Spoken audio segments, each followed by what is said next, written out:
Take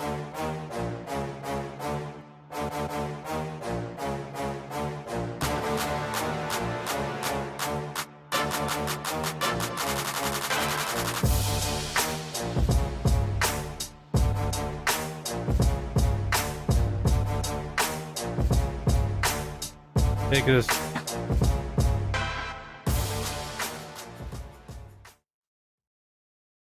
This crowd rises to its feet. Toro slammed it home. Garland left wing, free ball. Perfect! Garland one of the lane, lob to Mobley, pow! And Allen blocked the shot at the rim. Pow! With the left hand and a foul. Welcome to the Chase Down Podcast, part of the Cavs media family. I'm your host, Justin Rowan. The Chase Down is presented by Fubo, the official streaming partner of the Cavs. Watch over 350 channels of live sports and TV, including FanDuel Sports Network, without cable. There's no cost and no commitment. Try for free at FuboTV.com/Cavs. It feels weird to have a week pretty much without Cleveland Cavaliers basketball. I saw John Hollinger called it the NBA bye week for teams that are not participating in the NBA Cup, and it really does feel that way. But we have basketball right around the corner, and joining me today to take a look at the upcoming games as well as some macro topics is my co-host Carter Rodriguez. Carter, how you doing, buddy? Doing all right, brother. It's been a weird week. No Cavs. The whole league kind of feels like it's just on hold. Especially with kind of how the NBA Cup is playing out with some, let's call it some surprise appearances, making it as far in as they have.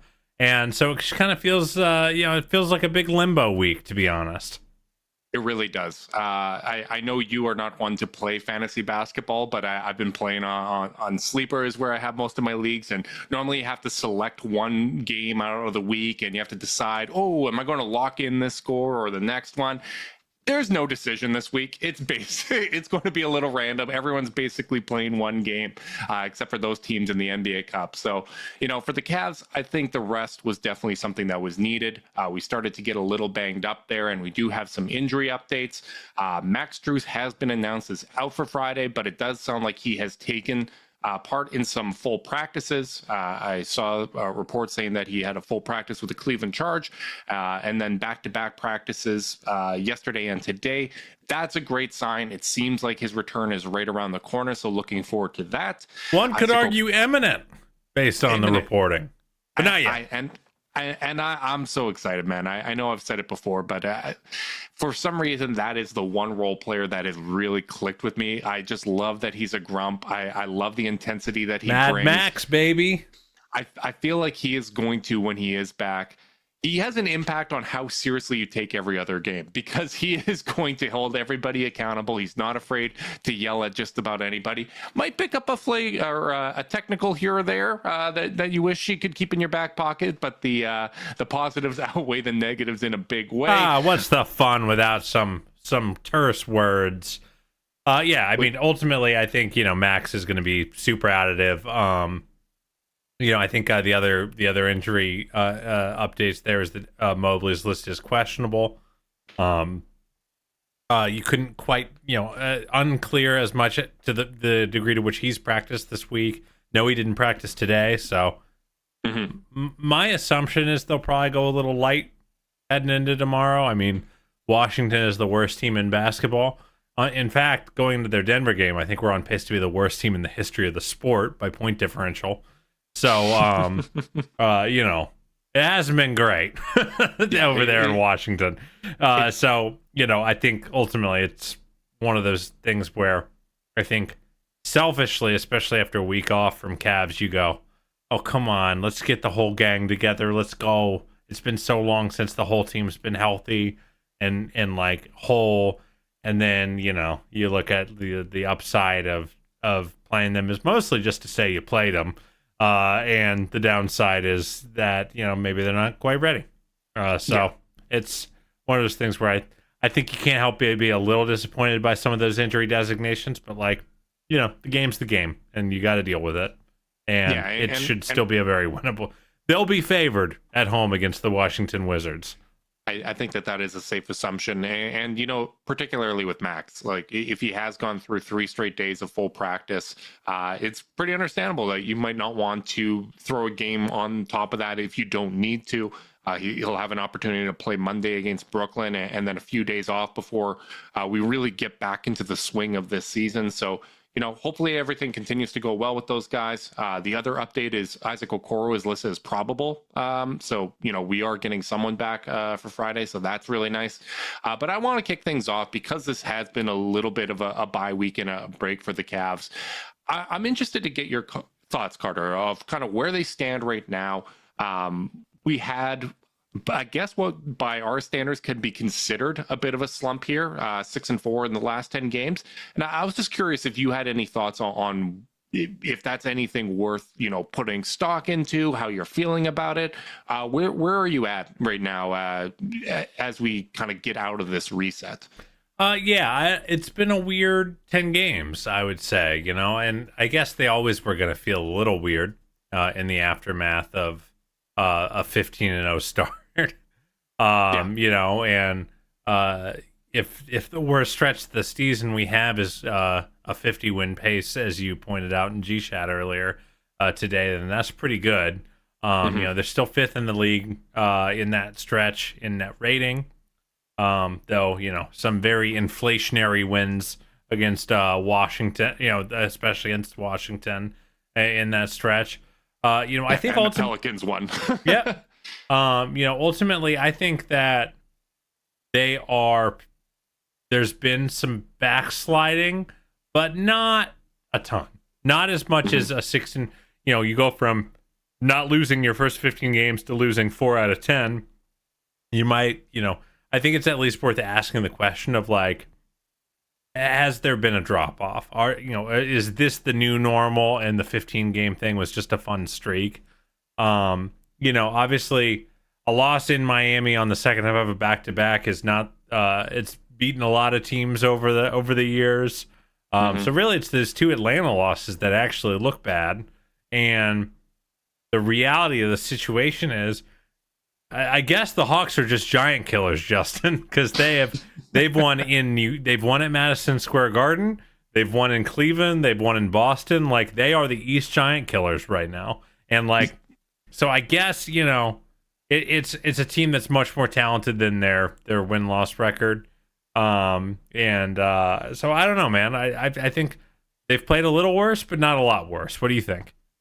Yeah, I think that's mostly fair. I think it is important to keep it all in perspective. As you said, going 6 wins out of a 10-game stretch, if you do that for a season, it's just over 49 wins. So basically a 50-win pace. That's not terrible. We're going to take a look at some of these other contenders in the Eastern Conference today. And, the surging New York Knicks that appear to be getting the ship back on track and whatnot, they're 6-4 in their last 10. So, it's all a matter of perspective, but there definitely has been some slippage. I think we've been talking about how we felt that the defense hasn't been as stout as consistently as it has been in the past. We've seen it for stretches. I thought it was very, very good against Denver. I thought they came to play against Charlotte, and then Miami was a bit of a letdown. But the really funny thing when I look at the losses that the Cavs have had, and I'm curious your thoughts here, but only one of them feels normal to me, because you have the Boston loss, where Darius shot like 3 of 25 or whatever. You have the Atlanta loss where Donnie shot horribly. He shot horribly in Miami. Like, the only one that was kind of normal was the Atlanta loss in Cleveland, where the Cavs actually, when you look at kind of expected point differential, the shot quality, the number of open looks they got, the Cavs got the better looks. They clamped down in the fourth quarter. They just didn't hit their shots, and Atlanta hit the timely ones. So that felt like a normal loss, but the rest have all kind of had just these like cratering performances by one of the core players, or in the case of that first Boston game, that compounded with the fact that there wasn't a small forward active. Yeah. I mean, I guess that's fair. I think it's not. I think the Darius thing was a real true aberration in terms of how hideous it ended up being. I think, especially with the style Donovan's playing this year, he's going to have some games like that, especially against not cream of the crop competition. When, he is mostly, when he's not starting out the night revved up in top gear, he's not been as above the rim of a finisher this year. He's been getting much more of his points off the jump shot this year, which I'm generally all fine with. But with that, you're going to have less free throw attempts to kind of juice your numbers. You're going to have less consistency in your scoring output from night to night. So, and he's been pretty darn consistent playing this way, don't get me wrong, but I do think, in the last 5-6 games, he's had 2 real true stinkers. Mm-hmm. And I think when you're playing a more gentle style on your body and in anticipation of trying to be 100% healthy for the playoffs, then you're going to have more games like that. Yeah, I think that's totally fair. To me, the thing that's worth monitoring when we look at the last 10 games is the defense. It hasn't been terrible over that stretch. They've been ranked 11th in D rating over the last 10 games. So that's still pretty good, all things considered. 5th in net rating over the last 10 games. But when we're holding ourselves to that highest standard, when we want the Cavs to be a championship level team, you're going to have to pick nits. You're going to have to say, okay, well, we know that this team is going to be very good over the 82, but it's about ironing out whatever warts are there, figuring out, okay, how are we going to defend certain looks that are thrown at us? What is the communication going to be? What are the responsibilities? And, I think as much as we're excited to get healthy here, there's going to be an adjustment period to that too, right? It's going to take some time reintegrating Max into the lineup. Some of these guys that were playing larger roles may have to sacrifice some minutes, and that's going to be an adjustment for them getting comfortable. We saw that last year when Darius and Evan got reintegrated back into the lineup. Sure, they went 9-1 right off the bat, but that was basically on the strength of the starters. Some of the guys that stepped up when they were shorthanded took a little bit of a backseat. Dean Wade wasn't playing as confidently. Isaac Okoro wasn't having as much of an impact, right?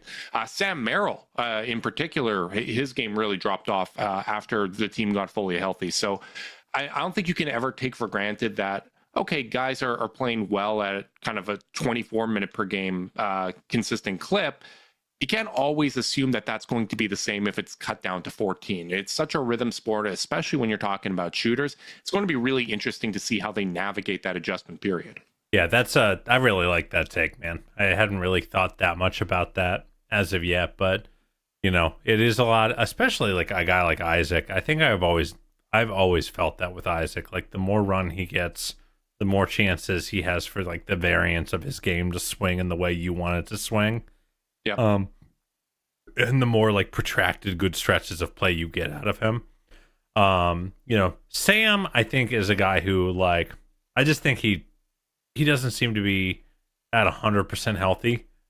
And I think it's, he's had the wrist issues, he's had the ankle issues.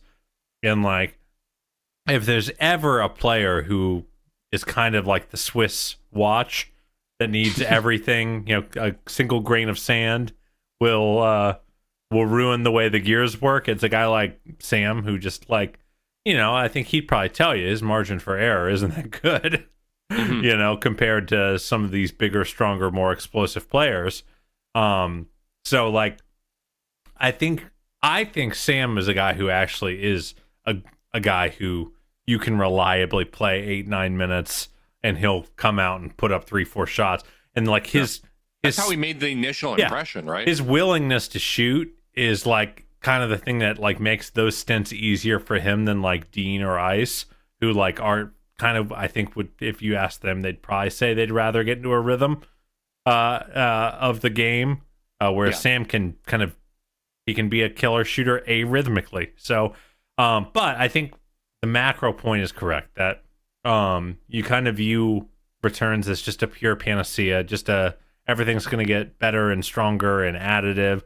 But there are guys who aren't as comfortable playing 14 minutes in a game as they are playing 22. Mm-hmm. Yeah, and particularly on the defensive end, modern offenses are so sophisticated now. So many players are involved in every single action that defensively, you have to know where everybody's going to be on your side. You have to know communicate without communicating, right? And I think that's why some of these slippages that we've seen at times, sometimes we're playing brand new lineups. Sometimes, it's the lineups that are featuring Jalen Tyson, who on the one hand, it is great to give him some run. If there isn't an opportunity to add a wing at the trade deadline, having a wing that you've been developing internally and getting some minutes that you could potentially call upon is going to be really important. But the flip side to that is, you're going to have some defensive miscommunications. He's going to try to take a charge within the restricted circle, right? Like you're going to have plays where on the offensive end of the court, Donovan or Darius are expecting them to come up to the wing and they sink down to the corner and the pass goes to the bench, right? Like you're going to have those types of plays. So I expect there to be that adjustment period, but I think we can take some confidence in how the adjustment period looked to start this year, right? Like we expected a bit of a slower start because they're playing within a new offense, because, we're trying to get Evan Mobley more reps and whatnot.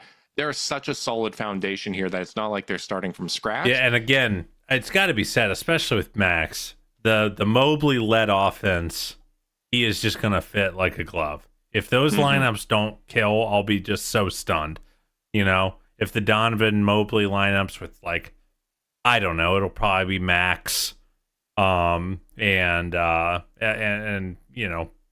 probably Dean or George.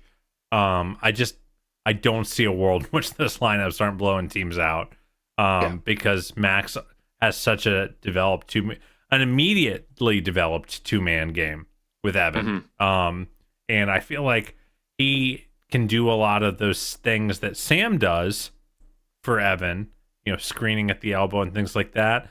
But because he's just a bigger, stronger, more athletic guy, his screens are going to be harder. He's going to be able to slip to the basket instead of only being able to go up. There's just a lot more things he can do with the ball in his hands.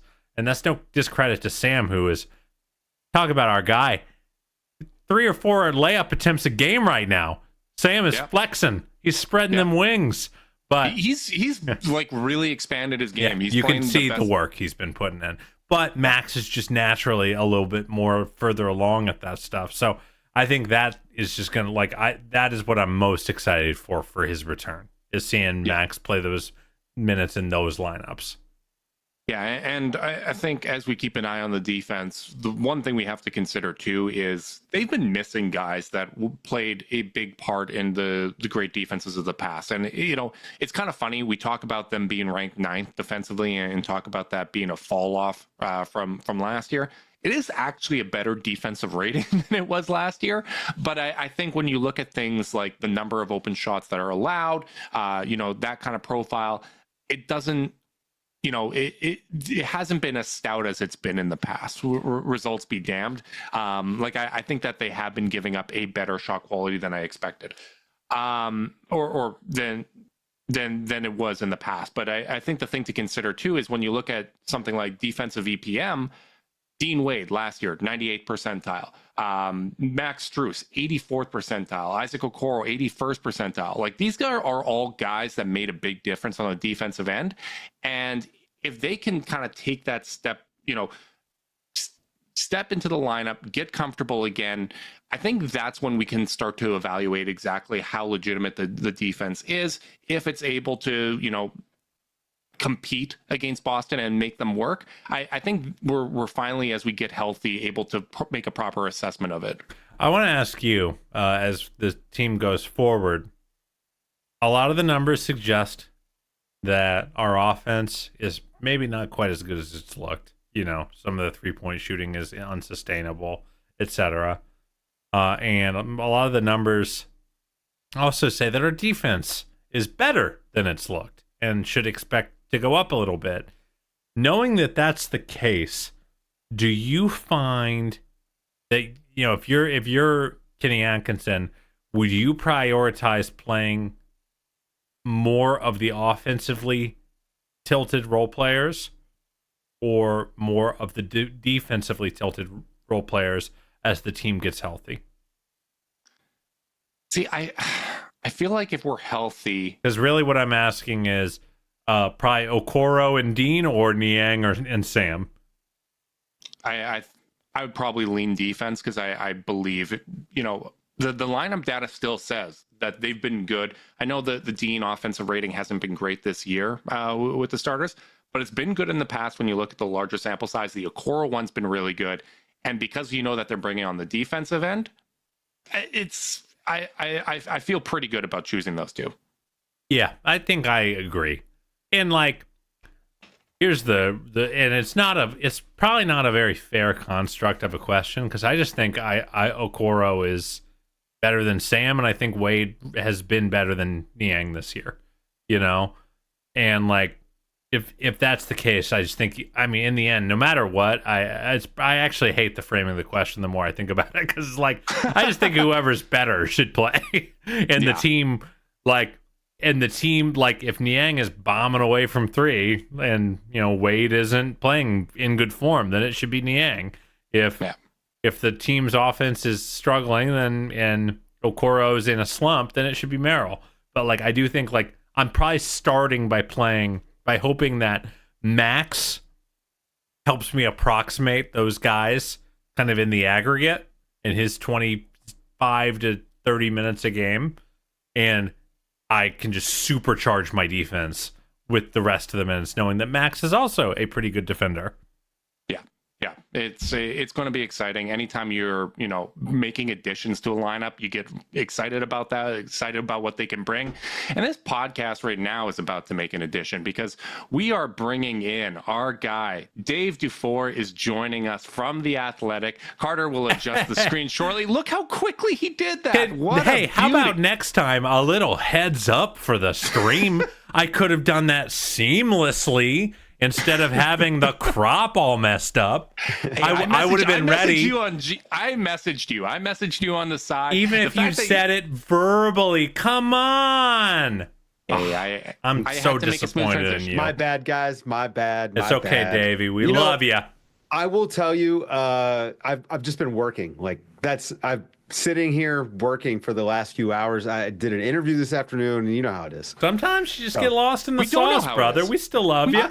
We're not as famous as you. Come on, we don't know how it is. I for some reason, I thought you guys had my telephone number, but I haven't been on Twitter or, you know, Blue Sky, so I didn't see the DM, and so I'll make sure that I send you my number. Still love you. Don't you worry, brother. Just text me. We'll figure that out. I always feel guilty. It was my fault.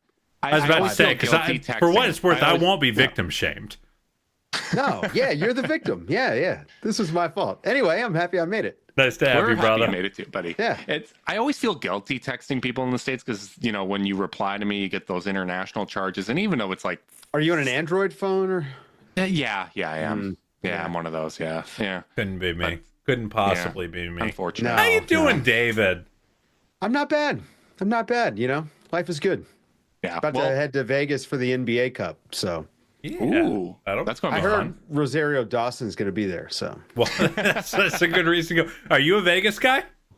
No. I know you're not. I knew the answer before I asked it. It's funny. I was having a conversation with S. Baraheni about how I was like, pay attention to how artfully I dodge so much like activity in Vegas. I'm going to be, I still have to work every night, so I'm going to be watching games and hiking in the morning, hopefully. Good for you. You're a good, responsible man with a healthy outlook on life. And that's why we love bringing you on. For those that don't know, Dave DuFour from The Athletic, NBA show. Make sure that you are subscribed to that. The NBA Daily it has been part of my morning routine with S, as you mentioned, as well as Zena. You guys have been doing a terrific job.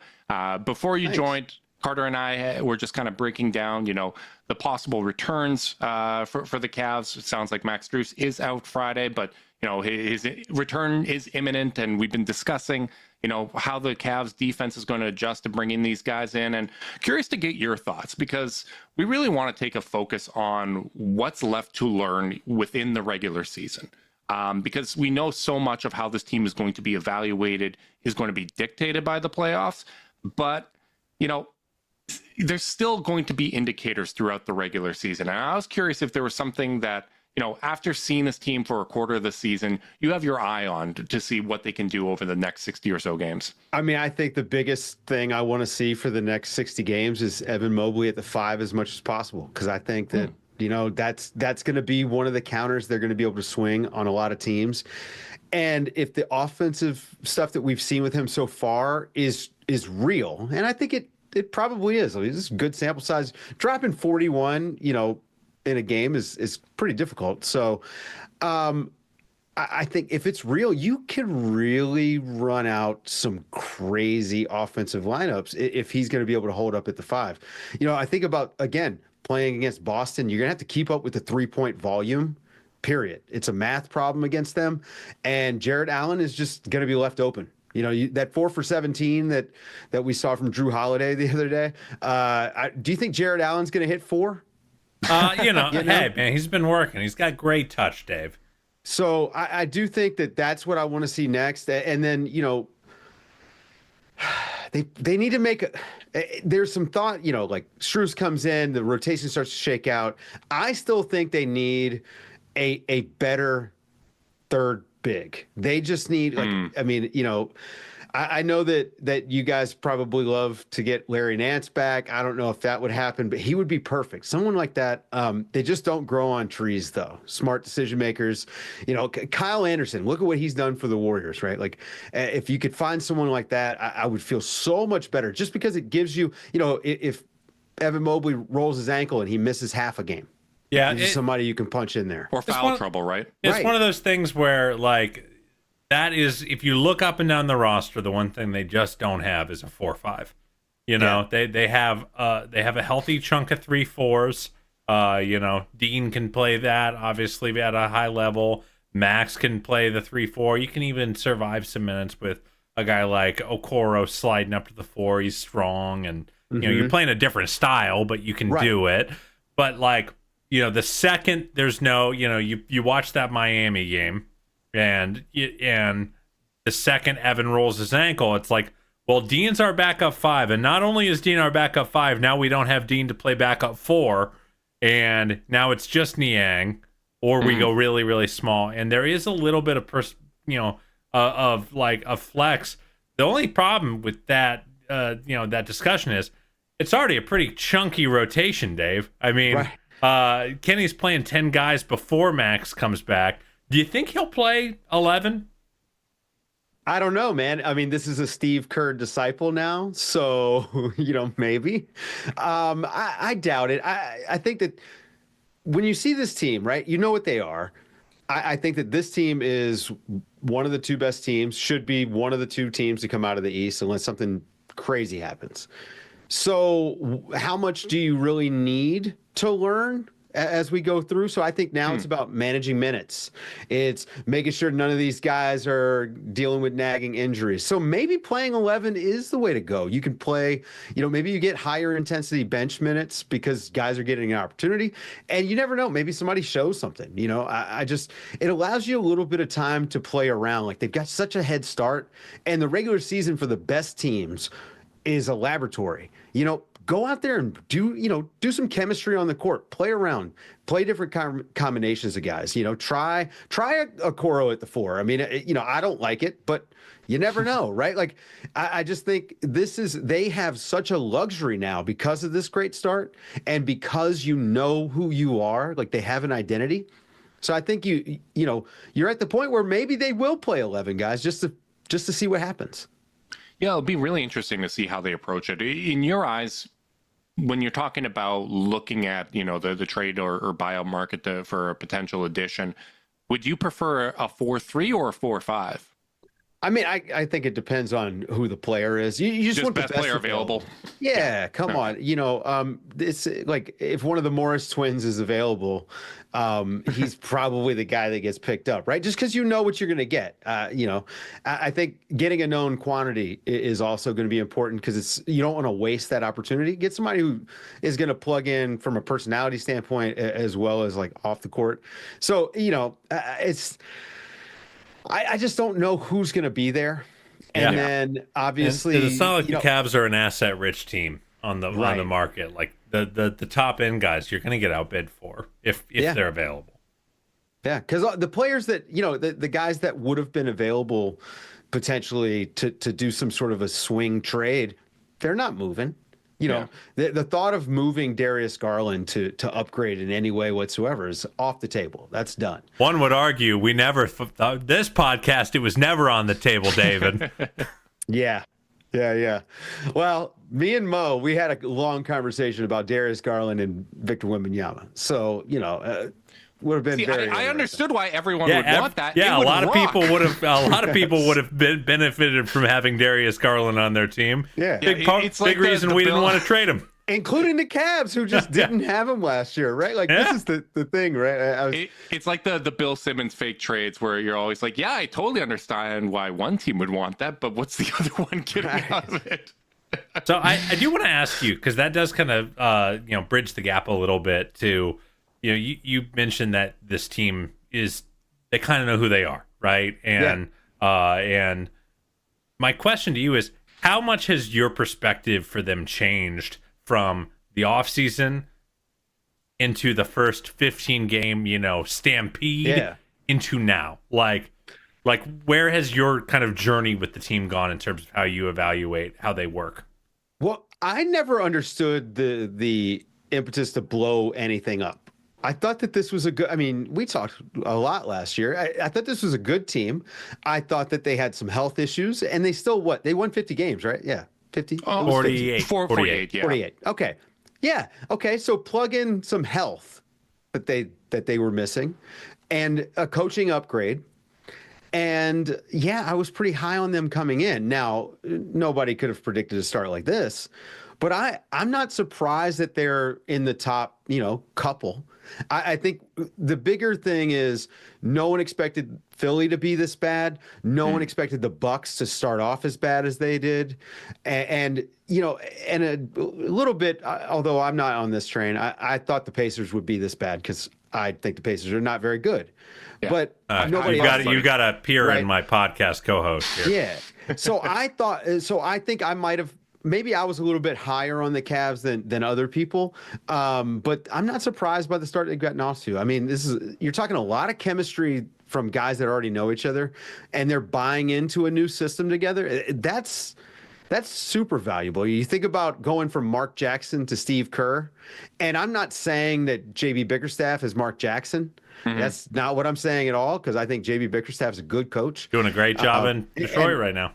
Absolutely. And the vibes are so good up there, and that was something that he was able to do in Cleveland as well, instill some professionalism. But Kenny Atkinson has just come from a championship program, and he also was an Olympic coach for France. I mean, come on, this guy's one of your peers in that capacity. Well, I mean, I wasn't in the Olympics, but World Cup, whatever. Sure, international competition, yes. But so you just get. There's some upgrades that can happen that aren't necessarily adding a player. And I just kind of saw these coming, but nobody, look, they go 15-0 and all of a sudden I'm saying, oh, well, this is a championship level team. Mm-hmm. I didn't think that coming in. And now that but you're there now. Oh, I'm there. Okay. I think that this team, they're with Boston.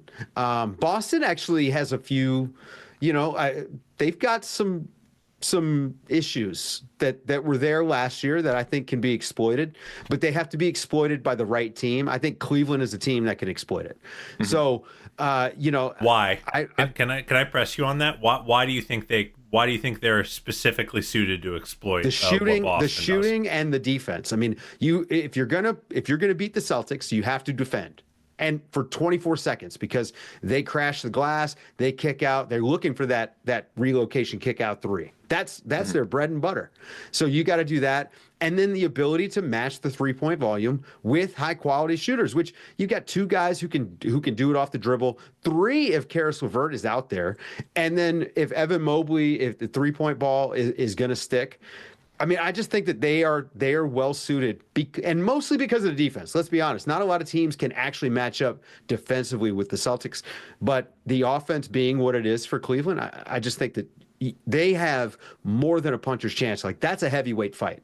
We need that. Like that's the Eastern Conference Finals this year is whatever playoff series they play in. I think it'll be the conference final. I think so too. And, it's so interesting. You mentioned the health issues that they had. In terms of how many minutes the core four has played together, they're 84 minutes short of what they played last season in total. Like Wow. it's already, we're getting there maybe in the next couple weeks, knock on wood. But it is really interesting. And one of the things that I've talked about with Carter is the matchups against Boston. Like one of the disappointing things about Cleveland and Boston not advancing in the NBA Cup is I would have liked to have a fifth matchup against them, right? Like as many kind of cracks at them as possible in the regular season, because I think the question's really going to be, can the offense translate to the playoffs? Can it translate specifically against that Boston defense? Because the defense has held up. Like the defense held up against the Knicks, it held up against Orlando, and it even held up against Boston. They outscored Boston. They had a positive net rating, and that was based solely on the defense with Garland, Mitchell, and Mobley and Strus on the court last year in the playoffs. To me, it's just going to be really interesting because when you look at the year-long numbers right now, the offensive rating with Mobley and Allen on the court, 123. Just Allen, 120. Just Mobley, 119. So right now, as you look at the season on the whole, it's better with the two bigs. But to me, as much as I'm very interested in the Mobley at the 5 reps, and I think that is one of kind of those special knockout punches that the Cavs may have, making sure that the offense works with both bigs on the court, specifically against a team like Boston, is essential because, as you said, the key to beating a team like Boston isn't by playing their style. It's by being able to throw them out of their rhythm on their defensive end. So if you've watched the teams that have had success against Boston this year, you see they blitz the ball early, like they're applying ball pressure. We all remember the Warriors finals with the Celtics where, Jaylen Brown seemingly forgot how to dribble for the entire finals. Okay, so that gets them out of rhythm. You trap them, you get them to give the ball up and things like that. And again, this is a team that can do that because you've got 2 fantastic rim protectors. I mean, that is just such a luxury. And if you notice, like it's important to winning a title now. Like you have to have 2 of these guys. Yeah. And so when you have that, it allows you to trap the ball. You're not as worried about making that backline rotation because you've got a 7-footer back there who can make it no problem. So being able to do that, and then on the offensive end, the key is going to be how can Jared Allen work the dunker and still provide space so that if Donovan Mitchell takes his man off the dribble, he can get to the basket, because Boston is so good at switching and packing the paint, which are both like together are very difficult to do, and they're just good at both of those. And then you got to make them pay on the kickouts, which right now they've been able to do. But if it's Jared Allen that's trying to space out, that's a problem. Yeah, I think I feel like I'm more worried about the Cavs' ability to score on Boston than their ability to keep Boston below their average. Like to some extent, I feel like the Cavs' strategy with Boston has been they've probably been better than most at just making Boston just play what's in front of them, as opposed to having to put 2 on the ball, 3 on the ball, getting into the blender. They've done that at the expense of saying, Darius, go guard Jason Tatum 7 possessions in a row. They love that post up. Yeah, but they have done a good job of getting Boston out of their engine. The concern I have is how do you keep Boston from taking you out of your engine? Because Boston's cool switching Drew Holiday onto Evan Mobley. Mobley has got to mash that. And not a lot of guys successfully mash when Drew Holiday guards them, or when they're trying to play make out of a slip and things like that. Do you remember to start last season when Kristaps Porzingis, he just started making that turnaround fadeaway? Yeah. Mm-hmm. That's what Evan Mobley has to do over Drew Holiday. He's got to get him in the post, and he's got to just take advantage of it. Whether it's the jump hook that he likes or the turnaround, he's just got to score enough that Boston goes away from it. Like Joe Mazzulla, at a certain point, he is going to say, that's eating us alive if you do it enough. I mean, he has to, right? Especially in a playoff environment. It's just a different thing. Whereas in the regular season, I think they're happy to have Drew Holiday.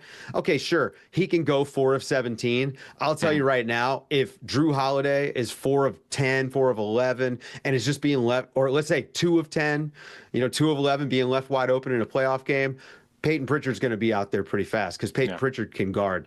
I mean, we saw that sometimes in Milwaukee, right? When Drew shot that poorly, it exactly derailed their run. Yeah. So I do think that, the concerns are both ways in that matchup to a certain degree. Like it's almost like Boston's a really good team. It's hard. I mean, this is hard to beat them. This is going to be great. Once and I don't want to just be forward thinking about the playoffs because it is a long regular season, but the things that we can take away from the next few months, I do think is going to be, what does the offense continue to look like with the 2 bigs out there? What does it look like when Max Strus is out there, and especially defensively? Yeah. Right? Can they still be this elite defense? And with 3 guys who aren't well, the lineup data was it was so marginal, it's got to be said, and that makes it hard. But the lineup data for the starting lineup was my number one bellwether last year because I just kept waiting. Yeah, and we didn't get a lot of chances, but I kept waiting for their starters to be, haymaker hitters, And the problems were all in the offensive end. And they could not score. They only had a plus 1.4 net rating in their 368 minutes, which is a very sad total of minutes for a starting 5 to play for an entire season. But, here's what I'll say is the offense, the defense was great last year, even with Max and the 2 and Darius and Donovan, and then the 2 bigs. It was the offense that couldn't score. And my big thing that I kept going back to, anyone who listens to this podcast heard me say it 100 times. There's no reason the offense should be worse with Max Strus in the starting lineup over Isaac Okoro. Yeah. And it was. So that will be my number one, because I think they've got 9-10 lineups that can be a B+ lineup against other teams' second, third, fourth, fifth lineups. Their best lineup has to be better than the other team's best lineup. That's how you win championships. To strengthen your point, Carter, Okoro has played over 1,100 possessions with the core 4 over the last 3 years, and they have a 123 offensive rating in those minutes. That should be better with Strus than Okoro. Or at least as good. Yeah. That is a good pretty point. High already. That would be the best offense in NBA history. That's a fair point, and that's courtesy. And they should be even better. Yeah, but of course. The defense is what I worry about when Strus comes back. Does it hold up as well? But again, I just think so much flexibility, and playing 11 guys is a funny thing to think about, but it's a luxury to have. You got 11 guys who can play is the way I would think about it, more so than having to play 11 guys. Imagine if the Denver Nuggets had 11 guys.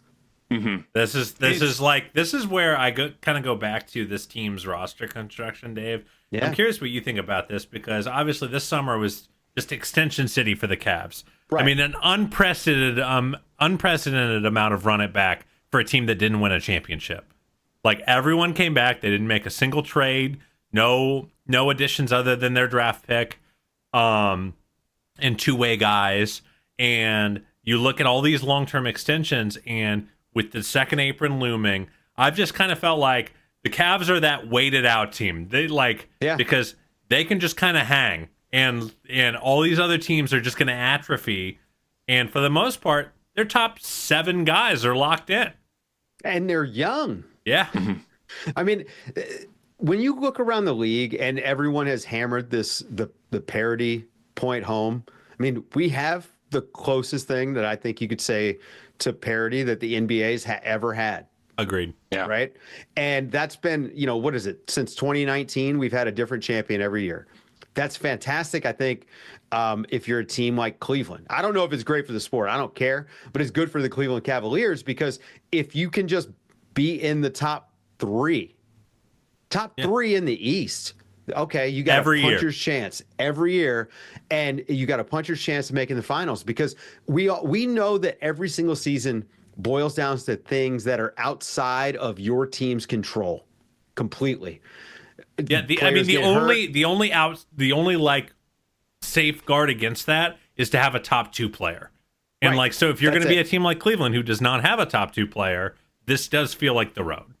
Yep. Just try to be as good as you can and as flexible as you can, and keep it together as long as possible, right? So you have the best actual basketball team you can have.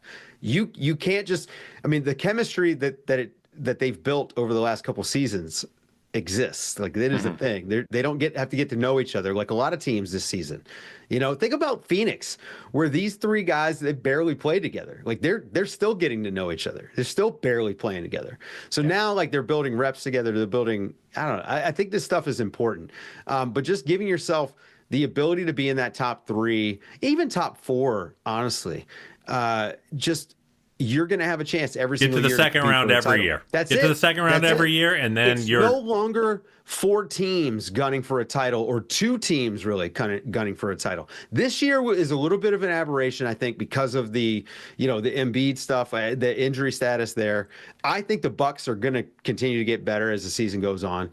But yeah, Cleveland did exactly what you're supposed to do. I mean, this entire rebuild has just start to finish gone It's been so linear. Under the radar. Remember, it started with 2nd-round picks. Yeah. Getting in on other people's trades to pick up 2nd-round picks, and it got them from an empty cupboard to what they have now.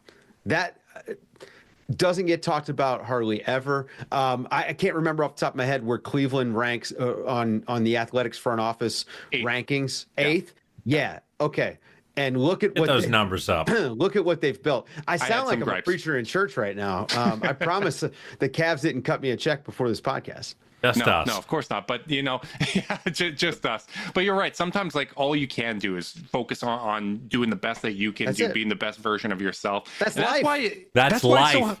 That's life, and that's why it's so helpful to have tools like Zoom AI Companion, because only you can do your best work, but Zoom AI Companion can help you do the rest, like automatically taking notes, answering meeting questions, and helping you respond to your coworker. Available at no additional cost with eligible paid plans. Work happy with Zoom AI Companion. Well done, brother. I've got a bone to pick with that ad copy, by the way, and Zoom's going to love this. I feel like you got to pluralize coworkers. It always trips me up when I'm reading it. It always kills me. Yeah, we can probably make that tweak if we wanted to. Yeah. Dave, No, Zoom's going to drop us the second one. They're really precious about that singular coworker.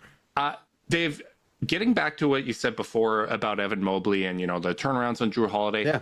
I think even though you were discussing it from a playoff standpoint, I think you really touched on something that's important to keep an eye on when it comes to the regular season, because I think to start the year, Mobley bringing the ball up full court, attacking the rim with the frequency he did, I think it caught a lot of teams off guard. I still remember him taking it to LeBron and LeBron looking around like, what the hell was that? Was that like, normally I'm freight training people. But, as the league adjusts and, they change up how they defend him, developing those counters is going to be the most important thing, right? If they're really dropping back and really playing the drive, maybe it's that, Bam Adebayo free throw line jumper that he has to hit to get the defense to be honest. Maybe it is, the little turnarounds when someone puts a stout defender on him and trying to block off his rim path to the basket. I think how Evan Mobley works on those counters, which ones he's able to develop and how proficient he becomes with them, that's going to be one of those, big indicators on whether or not the offense is going to successfully translate to the playoffs. I'm going to be the old basketball guy for a minute. And you guys, I grew up, every great center growing up had the elbow jumper. All of them.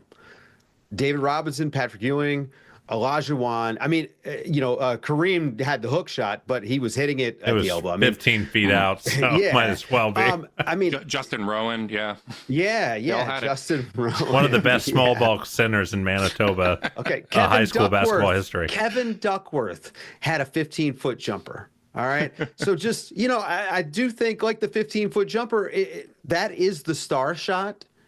Donovan Mitchell has it. It's the shot that he's supposed to take. It's the release playoff foul shot. It's the playoff shot, right? It's the shot that's going to be there a lot because they are going to drop even at it when he touches it at the elbow. They're going to drop a little bit because they're more worried about him attacking the basket. So to keep them honest, he's going to have to hit that quick turnaround. I would love to see him operating some as like the offensive hub.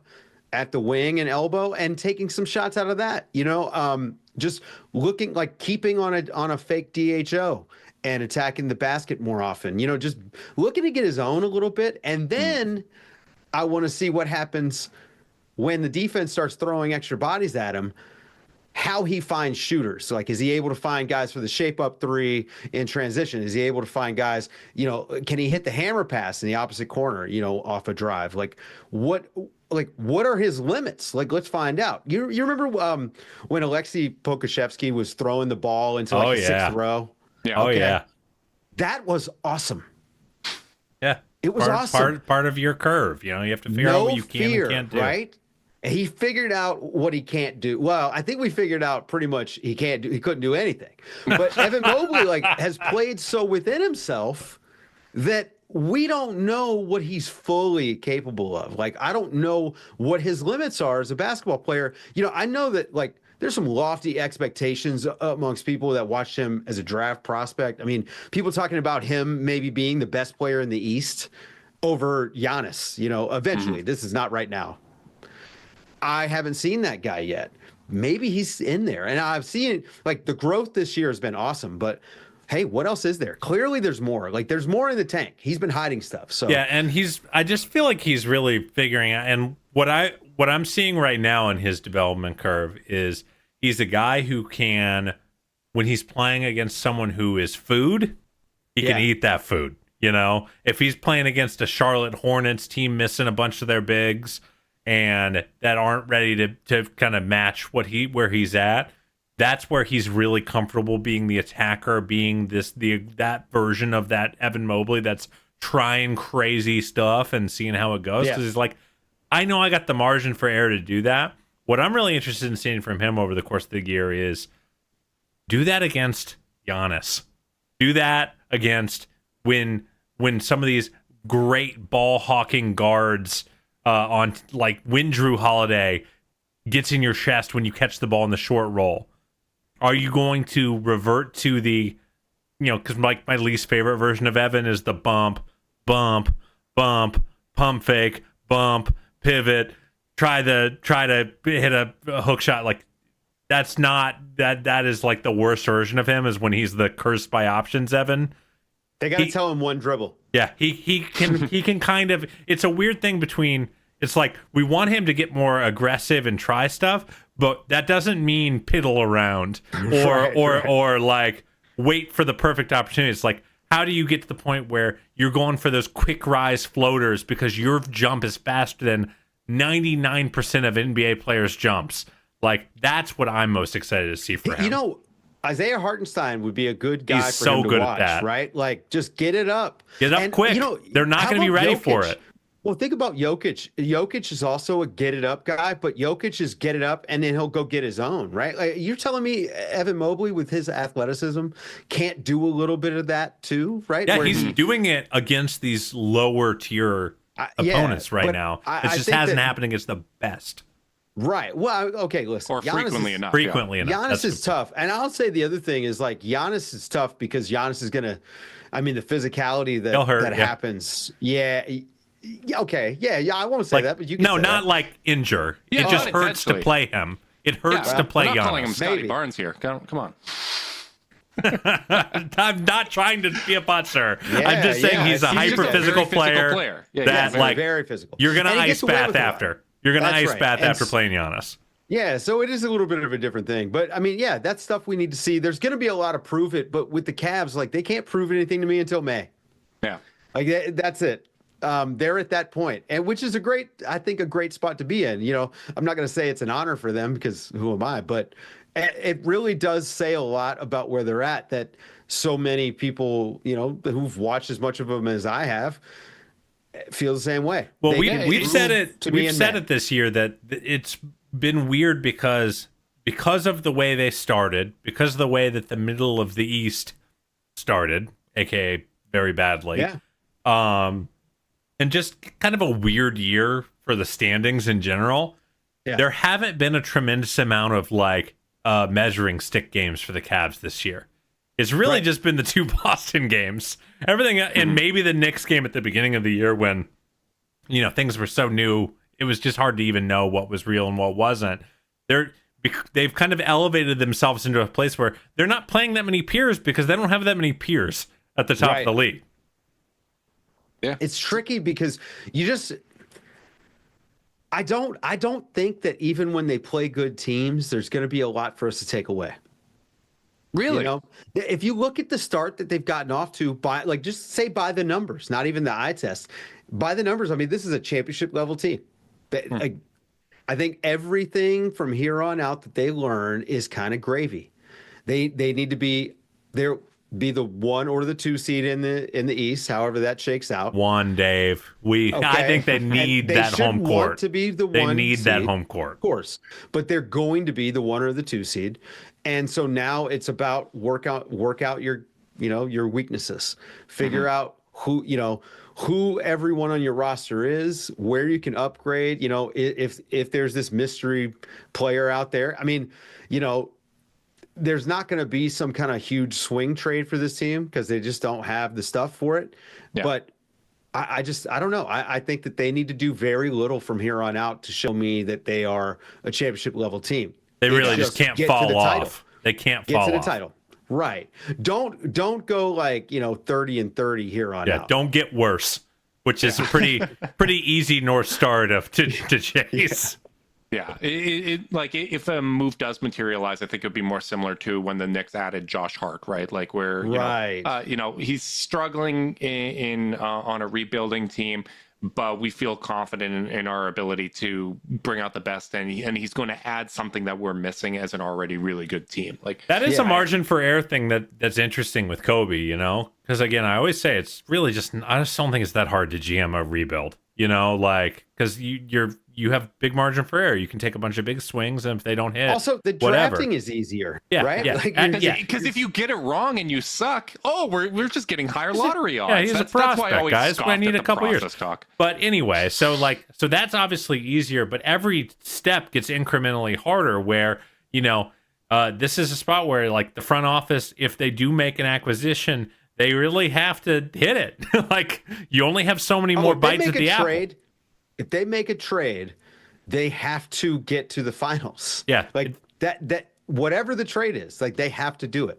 Yeah, they have to hit a double or a triple with whatever transaction they make, because it's just too hard and it's too weak. And because you have a great team with continuity and chemistry and stuff, a like for like kind of trade doesn't really do much for you. Hey, by the way, I'm going to knock on wood right now. I know it's going to mess with your audio because we're not even at Christmas yet. Yeah, it's pretty far away. Right. But again, from everything I've seen, this is a team that if they made the finals, not shocked. Winning the finals is different, right? The West is just a different animal, and the matchups. But there are teams that could come out of the West that the Cavs could beat. Now, is this a championship prediction? I don't know. No, I love to be a homer on a podcast. I know you do. It's fine. I know. And God bless you. I enjoy it. To me, the biggest thing is still that, get to the Eastern Conference Finals, have a competitive series against Boston, because when you have a competitive series, you give yourself a puncher's chance to win the series, to capitalize on lucky breaks if they do go your way. And if it doesn't go your way, and let's say you lose in 6 or 7 games, that is so much usable footage for a young team. A good autopsy. Look, 23-year-old Evan Mobley, the young Darius Garland. There's still upward mobility with this current core. And it's early. Boston didn't do this in one season. Boston went to multiple conference finals before they made LeBron was finals. on the Cavs the first time they made it, and they finally won last year. Yeah, I mean, they made a finals and lost. So, I mean, it's just, we all want growth to be linear, and we all want it to be like a straight line progression. And then obviously there's opposing forces at play here because, like we said, the Celtics are just... Man, there are times where they just feel so inevitable. But I just, every single thing has fallen into place for the Cavs, including this whole Donovan Mitchell trade in the first place, working it out so that he signs an extension and sticks around. I mean, that is huge. I mean, all of the talk all last year was the partnership there was, things were going to go this way. So I don't know. I feel like everything is lined up for them. It's all about getting there. Yeah, and beyond just Mitchell committing to stay, the fact that he's willing to sacrifice, and okay, I understand the importance of keeping Evan Mobley involved. I understand the importance of the offense running through Darius Garland. Like I think that is all just from a personality standpoint, it has worked out so well. So we kind of went in depth on what needs to happen versus Boston. Is there any other team in the East? Like I know you talked about Milwaukee. Is Milwaukee the one you have most confidence in? Have you written off the Knicks? Is there who else is kind of in that contending mix that you think could give them a run for their money? I think at this point the Knicks defense is just too laughable. You can't do anything. 17th in the league right now. Yeah, that's not a contender. To cut you off for 1 second, listening to the NBA Daily, because I had to, James Edwards talking about the Knicks feeling like every time that they have like a good shooting night, they look up at the scoreboard and they're up 4. Just how exhausting that is when they're playing 38 minutes. Like that's, I think I noticed, by the way, I think that was a good anecdote. That was kind of cool seeing that Atlanta game last night. Was Atlanta pulling down 20 offensive rebounds. And it was like the most stark indicator of like who you used to be and like getting killed by what you used to be. Because they're 19th in the league in offensive rebound rate. They were number 1 with a bullet for like 2-3 years in a row. It was their calling card. I mean, what they Fred were. Katz wrote, I don't know how many articles about like the art of it. I actually they really did such a great job. I mean, they coached these guys up on how to box guys in so that they were able to limit transition and still hit the offensive glass and just an art form the way that they did it the last few years. And it's just like, hey, let's just flush that identity completely down the toilet. Now, offensively, Jalen Brunson and Karl Anthony Towns is kind of sick. Yeah, they're second best offense in the league. It's killer. So, it's just a different thing. I guess they hope the defense is going to come around. I just don't see it. I think the Bucks, yes, are the bigger threat. The one thing I'll continue to say with the Knicks, because this entire offseason, Justin and I are definitely of the more conservative variety in terms of where we wanted to see the roster go. We wanted improvements at the margins, if anything, Right. And a lot of people, smart people in our lives, were saying the Cavs have got to change their roster to get more conventional. And I look at what the Knicks are right now, and that's kind of what I see. I see a team that had an identity that was a little off the beaten path, but they were really, really good at that thing. And now they kind of just look like a discount Boston to me. Bunch of wings and they only have a fastball now. Yeah. Their entire thing was a curveball before, right? Junk ball pitchers. Greg Maddux is one of the greatest pitchers ever. And he threw like 86 miles an hour. And it's because you never saw that, right? It just having a different look, being a left-hander, for instance, if you're a lefty, you have a natural advantage because everything's mirrored. Your boy's a lefty. Are you? Yeah. What'd you do with that advantage? Oh, not much. Not much, brother. It's like when guys talk about being tall. I'm like, oh, yeah, okay. How's that working out for you? You're tall. Listen, my hips work. I'm blessed in some ways, and I'm cursed in a lot of them. Yeah. Well, but you're right. So you lose that identity, and now you've got this whole new thing. And again, the chemistry. I always go back to chemistry because I think in a time where you have so much parity, where the talent disparity isn't really there, the chemistry disparity in the NBA is going to matter more and more and more. It's part of why the Warriors, come on, Draymond and Steph. Draymond is a 0 offensively. He does not. He's allergic to layups or they have germs, right? There's something. He's like a germaphobe. He has to avoid the layup. And those two are maybe the two most potent. If you were to pick a duo in NBA history, it's Steph Curry and Draymond Green. It's chemistry. And Steph Curry, obviously. But the chemistry is what matters. So, I do think that this is where, the Knicks, they kind of punted on that, the whole identity thing.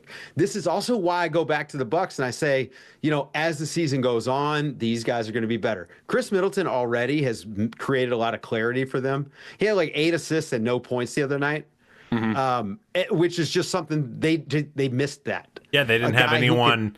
I listened to Ty Windish on his great Eurostep, and that was a consistent theme they've been hitting. Was early when it was going really bad, is Yeah. Giannis 9 assists, Dame 11 assists, no one else with more than 2. Right. And just having another guy who can organize the offense, who can hit a shot, he can ride, with the bench a little bit, right? Like to buy you some minutes. So I do think the Bucks are coming up. And outside of that, I mean, I like Orlando a lot.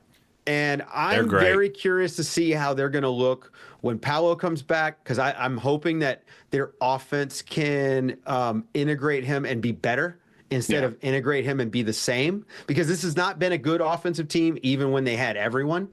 And so if they can figure out ways to score, then that's a team that would be scary to play in the playoffs.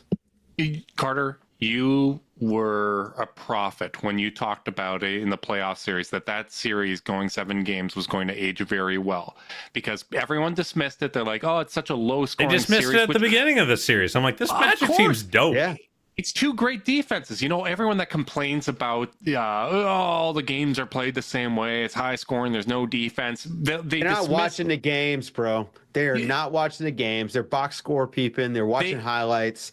They're not watching they don't. They prove that they don't want that because of the way they talked about that series. Like, Orlando was really, really good. They got really banged up. They ended up being the 5 seed because of injuries. I would also argue that the Cavs were in that bracket because of injuries. But that's a team on the rise. Like, I think that they're really, really well built, and I think you're seeing the way that they're able to challenge teams still, even without Paolo, even without Franz. When you have that great of a defense, it gives you such a high floor. And Jalen Suggs is probably the best point of attack defender in the league. I'm going to mention Mo. Mo Dakhil, man, was right about Jalen Suggs, it turns out. He is oddly a dog on both ends. Like, he's nasty. There's not a shot he's scared to take.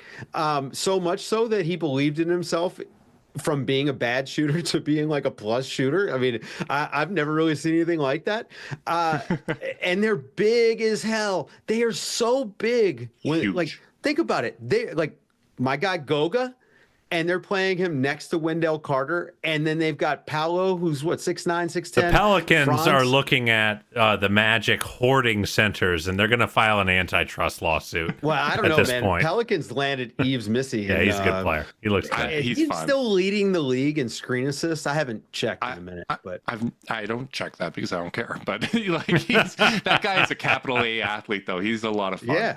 Yeah. But I think Orlando. I put Orlando up there, man. I do think I like what they've got, and Jamal Mosley is a hell of a coach. I mean, he is just coaching his tail off, man. So that mic'd up with him the other day was great. It was really, and I normally don't care about that stuff, but he was out there really coaching. And part of that is, they're so deep on their bench now, and that is, I don't know, that's when I get to be a nerd about stuff.